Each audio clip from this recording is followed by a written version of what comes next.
Бәріңе сәлем достар. Бүгін мен сіздерге «Полуночный экспресс» деп аталатын фильмнің қысқаша нұсқасын айтатын боламын.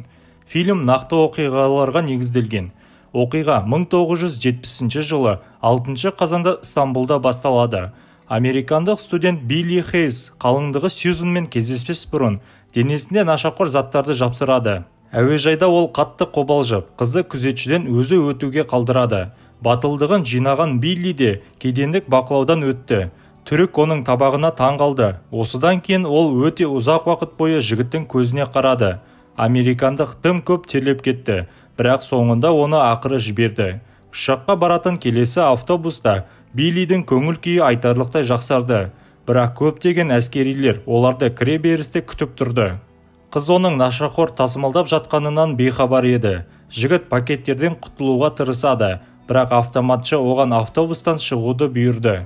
Біріншіде ол тексеруден аулақ болуға тырысты, бірақ бұл әрекетімен ол өзіне тым көп назар аударды. Полиция қызметкері тапқан пакеттерді бомба деп қателесті, бірақ оның қандай зат екенін түсінген әскерилер бірден күле бастады. Күлкі-күлкімен, бірақ америкалықты дереу кеңсеге апарып, оның барлық заттарын мұқият тексеруге кірісті. Фотограф ішке кіргенде түріктер жақсылап түрлерін келтіріп, Биллидің қолына пакеттерін ұстатқызды, бірақ ол басқалармен бірге күлмеуі керек еді. Жігіттің аяқ киімінде тағы бір-екі пакеттер табылды. Олардың немқұрайлығы үшін полицейлер бірден бастығының қолынан шапалақтарын жеп алды. Іздеу аяқталғаннан кейін Билли басқа американдықтармен бірге полиция бөлімшесіне жеткізіледі. Онда ол серіктестік үшін үйіне баруға рұқсат берілетініне сенімді болды. Билли оған нашақор сатқан адамды табуға көмектесуге келіседі. Көлікте американдық жігітке түріктердің шетелдіктерді ұстауды жақсы көретінін айтады. Ал Биллидің жолы болмады. Елімізде лаңкестік әрекеттер саны жиіліп кеткендіктен барлық жерде қосымша тексеру жүргізілді. Билли мекемеге кіріп, полицияға бір жігітті көрсетті, бірақ ол өтірік айтты. Ал олардың назары ауып кеткенде, ол қалың топтың арасында адасып кетем деген үмітпен қашып кетті. Жігіт тығылып үлгерген сияқты болды, бірақ ол бірден абайсызда өзін байқатып алып, қуғын жалғасты. Билли түріктерден қашып үлгерді, бірақ американдық одан да айлакер болып шығып, оған мылтық сілтеп қойды. Мне казалось, ты хороший парень, Билли. Но если ты дернешься, я вышибу тебе мозги. Биллидің шашын алып камераға әкелді. Тістері шірік бейбақ адам жаңадан келген жігіттің көрпе әкелу туралы өтінішіне назар аудармады. Тағы бір тұтқын американдыққа оның камерасы жабылмағанын, өзіне де оған да көрпе беруін айтады. Түнде бейбақ оның көрпесін алып кетпек болды, бірақ Билли оған тойтарыс берді. Бұл үшін оны жазалау үшін қауіпсіздік басшысы Хамидке әкелді. Ол бірден студенттің бүйрегін ауыр дубинкамен ұра бастады. Сосын оның табандарынан да ұрды. Ұрып соғудан кейін Билли бірнеше күн бойы ес-түссіз жатты. Оның өзі әлі қозғала алмауда. Сондықтан басқа тұтқындар Джимми мен Эрик оны қолтықтап алып жүрді. Жаңа достармен біраз уақыттан кейін ол түрме ауласына бара алды. Түріктерде күзет иттерінің орнында қораздар болды. Ең бастысы, бұл жерде жасөспірімдерден сақ болу керек. Олар нағыз атмарозықтар. Оның үстіне олар үнемі билікке есеп беріп жатқан. Сол бір Ривки есімді жігітке барлығын тапсырады. Ол мұнда бәрін көрпе, шай, таблетка және нашақормен қамтамасыз етеді. Эрик, егер Билли контрабанда үшін әкелінсе, онда бәрі өте нашар болады деп мәлімдейді. Ал егер сақтау үшін болса, ол кепілмен босатыла алады. Джимми болса мешіттен бір шырақ ұрлағаны үшін түрмеде отыр. Сондай-ақ Эрик та барлық шетелдіктердің 90% сияқты нашақор үшін отырған болатын. Олар шведтен 100 грамм тауып алып, оған 12 жыл берді. Ал Биллиден тіпті 2 килограмм табылған. Әрі қарай Билли мысықты жақсы көретін Максты кездестіреді. Оның осында тұрып жатқанына 7 жыл болды. Оның тамырлары қызарып көгеріп кеткен. Осылайша ол асқазанындағы ауырсынуды жеңеді. Макс осы жерден бір үлкен контрабанда адамды алып шыққан ақылды заңгердің есімін атайды. Бірақ ең жақсы нәрсе түнгі экспресс деді. Бұл түрмеден қашу дегенді білдіреді. Биллидің әкесі ұшып келді. Ол ұлын шығаруға бел буып, оған сотқа баратын костюмын сатып алды. Түрмеге Америка консулы мен Ясер есімді адвокат та келді. Айлакер семіз бәрін реттеп беруге уәде береді.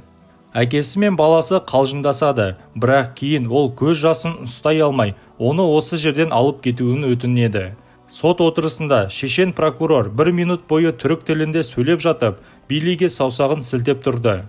Өзіне сенімді заңгер клиентін ақтауға тырысады. Судья жігіттің нашақор тасығаны үшін 4 жылға бас бостандығынан айыру туралы үкім жариялайды. Және бұл соңғы сөз болды. Прокурор контрабанда үшін оны өмір бойына бас бостандығынан айыруды сұрады. Әкесі ұлына қарап, мен болашақта мерзімді қысқартуға уәде беремін деді. Бірақ содан кейін ол өзінің әлсіздігінен және жағдайдың үмітсіздігінен қорқып кетеді. Жігітке жайғасып, жаңа жағдайға үйрену ғана қалды. Ол Сьюзенға хат жазады. Онда гомосексуализм бұл жерде қылмыс, бірақ мүмкін болса, бәрі мұнымен айналысады дейді. Жауды белбеуден төмен ұру немесе пышақтау мүмкін емес. Сондықтан жамбас үнемі зардап шегеді. Бұл түрік тілінде кек алу деп аталады. Бір рет ұяшықта жасөспірімдердің бұзақылығы үшін олар ең батыл 4-еуін кездейсоқ жазалауды шешті. Бұл істі бастықтың өзі қолға алып, тұтқындар мен оның ботқа ұлдарының алдында ұрып-соғу жазасын ұйымдастырды. Макс пен Билли Ривкимен қақтығысып қалды. Өйткені ол үнемі оларды ақша үшін лақтырып, сапасыз тауарларды сатады. Келесі күні таңертең ағылшын өзінің асылып қалған мысығын тауып алды. Оның көз жасы түрікті тек қуантты. 1972 жылдың сәуірінде Билли адвокатымен кездесті. Оның айтуынша, жаңа американдық елшінің арқасында бұл істе жақсы жаңалық күтілуде. Ботқа жемқор, сонымен қатар істің басқа нұсқасын ұсынады. Қомақты ақша үшін оның ісіндегі құжаттар жай жоғалып кетуі мүмкін, және бұл Биллиді Грекияда ауысуға мүмкіндік береді. Бірақ бұл әрекетті үкім ресми түрде берілгенге дейін үлгеруі керек. Сонымен бірге Джимми қашу жоспарын ұсынады. Шатырдан қашуға болады, бірақ бұл қауіпті. Немесе туннель арқылы жүгіруге болады. Оның үстіне жертөледе ежелгі катакомбалар бар. Қабырғалардың айналасында бұл катакомбаларға түсуге болатын жолдары бар. Олардың бірі душ бөлмесінің жанында орналасқан. Ал оған кіру үшін қабырғаны тесу керек. Джимми отвертканы пайдаланғысы келеді. Оның айтуынша, үшеуі бұл істі 2 күнде бітіреді. Макс оның жоспарына тек күледі. Билли де бас тартады. Оған небәрі 20 ай қалды. Үмітсіз Джимми ешқандай қолдау көрмей шатырдан қашуды шешеді. Ол ұсталып, жан түршігерлік азаптаушыларға ұшырайды. Қашқын бірнеше айдан бері емханада жатыр. Соққылардан кейін грижа пайда болып, ол аталық безінен айырылған. Сонымен бірге Билли 74 жылдың маусымында Эрикпен бірге еркек махаббатының қуанышын сезінді. Швед босатылды, ал Биллиге бар болғаны 53 күн қалды. Джимми жүре бастағанда оны камерасына қайтарды. Ол әлі де қашып құтылу туралы ойларға толы болды. Биллиге оның консулмен кездесуі бар екенін хабарланады. Қуанышты жігіт өзінің қалған мерзімі аяқталғанына сенімді, бірақ саясат бұлыңғыр көрінеді. Жігітті жаңа сот күтіп тұр. Прокурор бұл шешімге шағым түсірді. Енді істі Анкараның жоғарғы соты қарайтын болады. Бұл соңғы шешім, ал жігітті өмір бойына бас бостандығынан айырылуы күтіп тұрды. Билли амалсыздан американдық консулға қарғыс айтып шабуыл жасады. Жылауын басып, ол сотта соңғы сөзін айтады. Жүйкелері сыр беріп, Билли ойындағысын адвокатқа да, судьяға да, прокурорға да айтып, сөзін бүкіл халықты қорлаумен аяқтайды. Ненавижу вашу нацию! Я плюю на ваших сыновей и дочерей, ведь они свиньи! Судья Анкарадағы сот оның қолын байлап, Биллиді кем дегенде 30 жылға бас бостандығынан айыруға мәжбүрледі дейді. Енді оның жоғалтатын ештеңесі жоқ. Ол Джиммимен және Макспен бірге қашуға дайындалуда. Шұңқыр қабырға табылды. Максқа ұйықтап жатқан Ривкиден отвертканы ұрлап, бақылауда тұруды тапсырды. Цемент іс жүзінде оңай тазаланды. Ер адамдар қуануда. Енді оларды шахтадан тек 2 тас бөліп тұр. Екіншісін шығарамын деп, олар оны құлатып алып, Ривкині оята жаздады. Джимми шұңқырға секіруге дайын болды. Бірақ Билли оны жақсырақ дайындалу үшін қашуды ертеңге қалдыруға көндірді. Сондықтан тастар өз орнына қайтарылды. Келесі түнде қашқындар тесіктен төмен түсе бастады. Әлсіз Макс соңынан түсіп, құлап кете жаздады. Туннельде беліне дейін тереңдікте су басқан. Біраз жүргеннен кейін үштік тығырыққа тірелді. Түріктер өткелді жауып қойған көрінеді. Себебі ештеңе жоқ. Келесі түнде басқа жақтан шығудың жолын табуға тырысу үшін қайту керек болды, бірақ бұл жүзеге аспады. Ривки кәрізді тауып алып, дереу жоғарғы органдарға хабарлады. Қауіпсіздік басшысы Хамид ойлаған бірінші адам әрине Джимми болды. Оны ұстап алып, азаптау үшін сүйреп алып кетті. Макс түнде Ривкині пышақпен кеспек болды. Билли оны тоқтатып, оның барлық жинақтарын ұрлауды ұсынады. Өйткені жігіт ақшаны өзінің өмірінен де қатты жақсы көреді. Оның үстіне Макс ақымақтың ақшасы қайда екенін біледі.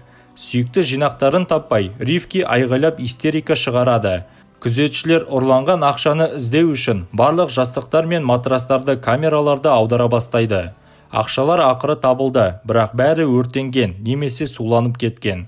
Аз да болса ақшасын қайтару үшін Ривки бар дүние мүлкін бір семізге сатып, енді бұл түрмеден құтылмақ болды.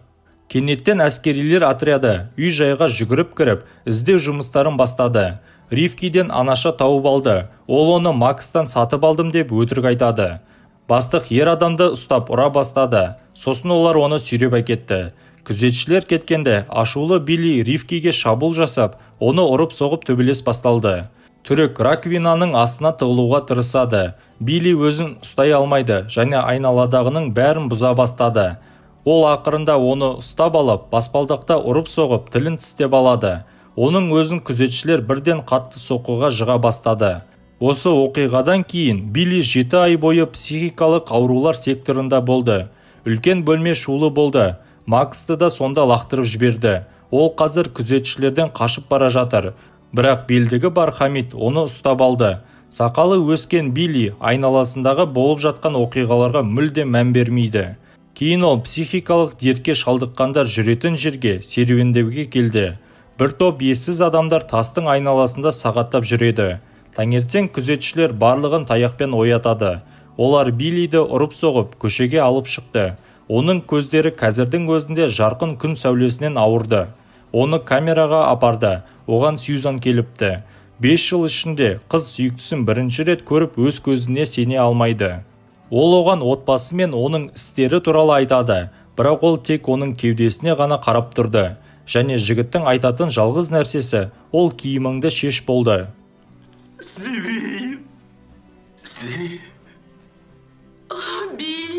Сьюзан жылап кеудесін көрсетеді. Ессіз адам өзіне ләззат бере бастайды. Істерін бітірген соң ол қызға оны жақсы көретінін айтады. Сьюзан оған фотоальбом әкелді және онда фотосуреттерден басқа тағы бір нәрсе бар екенін айтады. Если ты останешься здесь, ты умрешь. Соберись с мыслями. Ты должен отсюда выбраться. Осы сөздерден кейін қыз кетіп қалады. Билли қайтадан жалғыз қалды. Бірақ бұл кездесу оның есін жиюына көмектесті. Бағанада ол ессіз топтың бағытына қарсы шықты. Олар оны ұстап алып, оны тоқтатуға тырысады. Шкафта тығылған Билли фотоальбомдардың арасынан $1000 табады. Оның 900-ін ол шұлықтың ішіне тығып қойды. Жігіт қозғалмайтын Максқа келіп, оның өлмеуін сұрайды және ол үшін қайтып оралуға уәде береді. Хамида дубинамен жұмыс істегеннен кейін сектордан кетеді. Күзетшілер көңіл көтеру үшін Биллиге оны қуып жетуге мүмкіндік берді.